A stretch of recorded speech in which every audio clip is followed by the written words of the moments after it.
इस रीति से भंडासुर के द्वारा कहने पर उस कुटिलाक्ष ने परमाधिक मदोत्कट बलाहक प्रमुख 7 सेनापतियों को बुलाया था। प्रथम तो बलाहक था, दूसरा सूचीमुख था, अन्य कालमुख था, विकर्ण, विकटानन, करालायु और कर्कट, ये 7 परमाधिक वीर्यशाली थे। उन्होंने भंडासुर को प्रणाम किया था। ये युद्ध के कौतूहल में बहुत उल्वण थे। ये सब कीक्सा के पुत्र थे और सभी परस्पर में भाई थे। ये परस्पर में एक दूसरे के सहायक थे और फिर वे लड़ने के लिए नगर के अंदर से निकलकर चले गए थे। 300 अक्षौहिणी सेनाओं के सेनानीगण भी उस समय में उनके पीछे गए थे। ये अपनी ध्वजाओं के जाल से घन मंडल को उल्लिखित कर रहे थे। इन संग्रामिणियों के पैरों से जो घात हो रहा था उससे भूतल विमर्दित हो रहा था।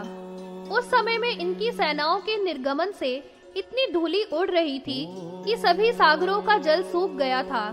इनके कदम कदम पर भेरी निहसाण, तंपोट, पणव, आनक का परम घोर घोष हो रहा था और संपूर्ण विश्व को शंकायमान करते हुए गमन कर रहे थे। नभ का गुण शब्द है, वह पूरा विश्व शाक्रमण हो रहा था।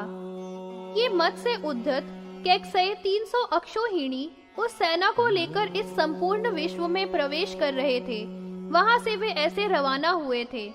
ये धारण किए हुए क्रोध से लाल हो रहे थे और सूर्य मंडल के समान उद्दीप्त कंकट थे।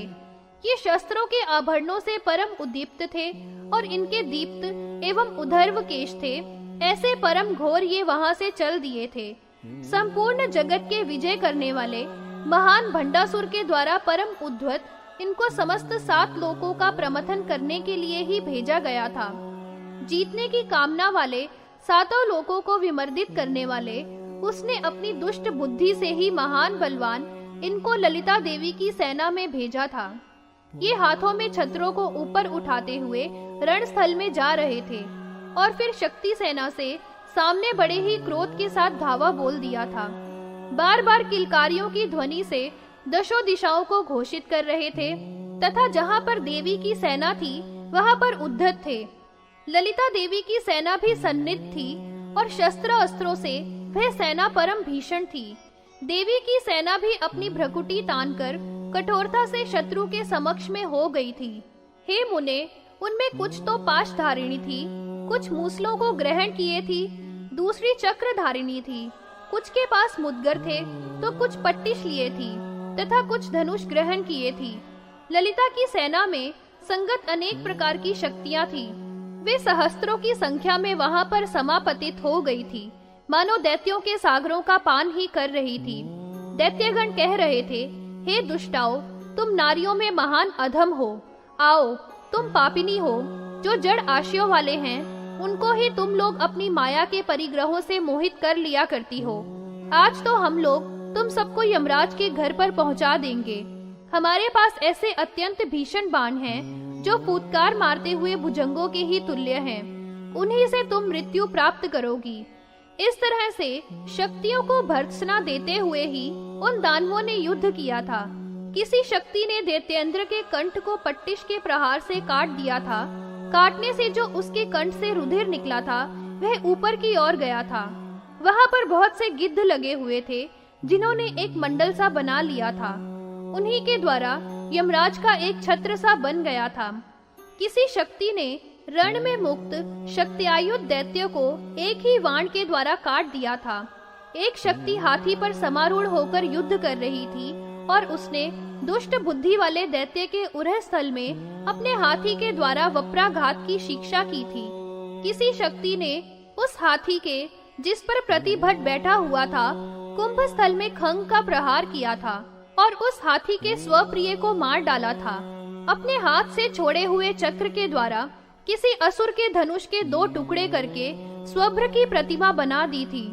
अन्य शक्ति के तीक्ष्ण शरों से विरोधियों का वध कर दिया था।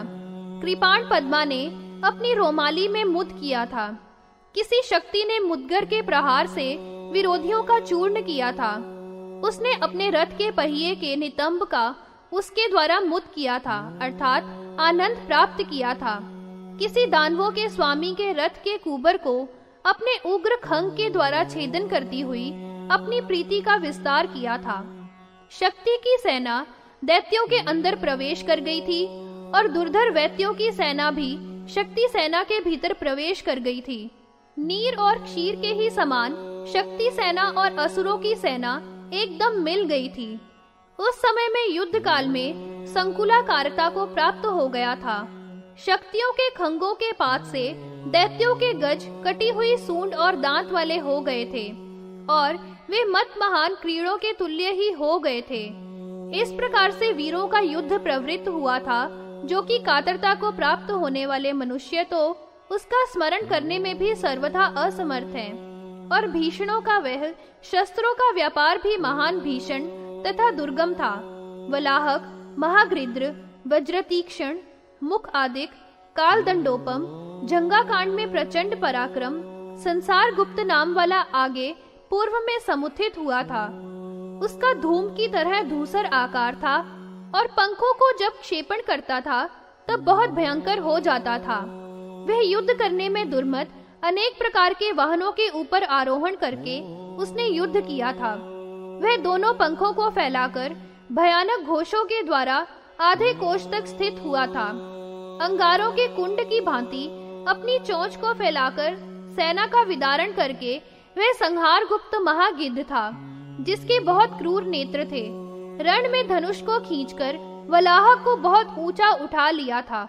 एक गिद्ध की पीठ पर स्थिति करने वाला वलाहक शरीर को विधूनित करता हुआ सपक्ष कूट शैल पर स्थित वलाहक के ही समान हो गया था और सूची मुख दैत्येंद्र सूची के तुल्य निष्ठुर पंखों वाले काक वाहन पर समारूढ़ हुआ था और उसने बड़ा ही कठोर युद्ध किया था।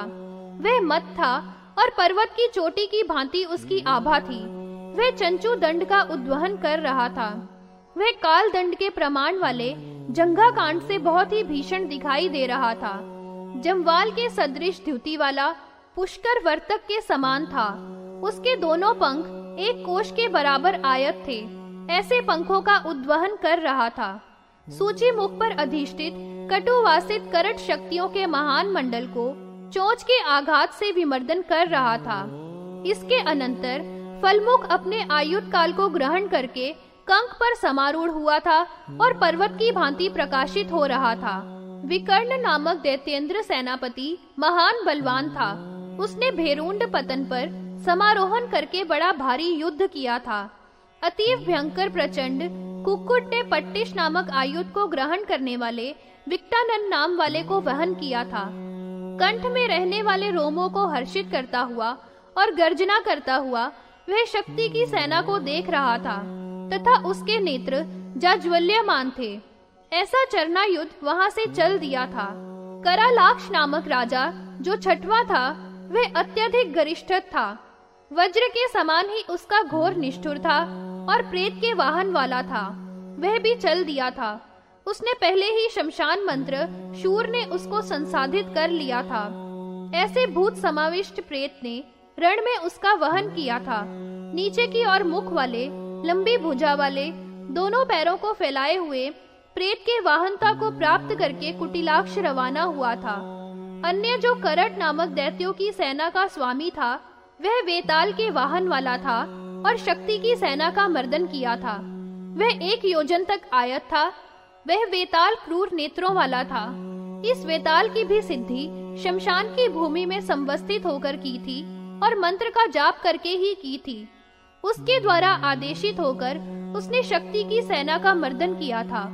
उस वेताल की सीमा में वर्तमान दानव ने शक्ति की सेना के साथ अनेक प्रकार से युद्ध किया था। इस प्रकार से महान खल 7 सागरों के समान उन सातों ने, जो बहुत ही उद्धत थे, शक्ति की सेनाओं को व्याकुल कर दिया था। उन सातों ने पहले तप के द्वारा सविता को प्रसन्न कर लिया था। तपस्या से प्रसन्न होकर सविता ने उनको वरदान दिया था, हे कैकसेयो, आप महान भाग वाले हैं। अब मैं आपके तप से प्रसन्न हो गया हूँ। आपका कल्याण होगा।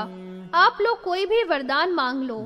सूर्य देव के द्वारा इस भांति कहने पर तप से अतिकृत हुए उन कैकसेयों ने अत्यंत दुर्दान ऐसा वरदान मांगा था, आप युद्ध स्थल में हमारे नेत्रों में और कुक्षियों में आकर विराजमान होवे, जिससे शत्रुओं को घोर तेज से दाह हो जावे।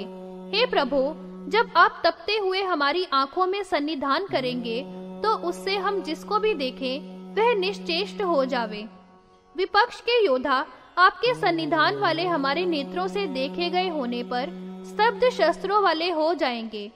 हे प्रभो, फिर जब सभी शस्त्र स्तब्ध होंगे और हमारे देखने मात्र से ही अवरुद्ध हो जाएंगे, तो फिर निश्चेष्ट शत्रु हमारे द्वारा आसानी से मारे जाने के योग्य हो जाएंगे।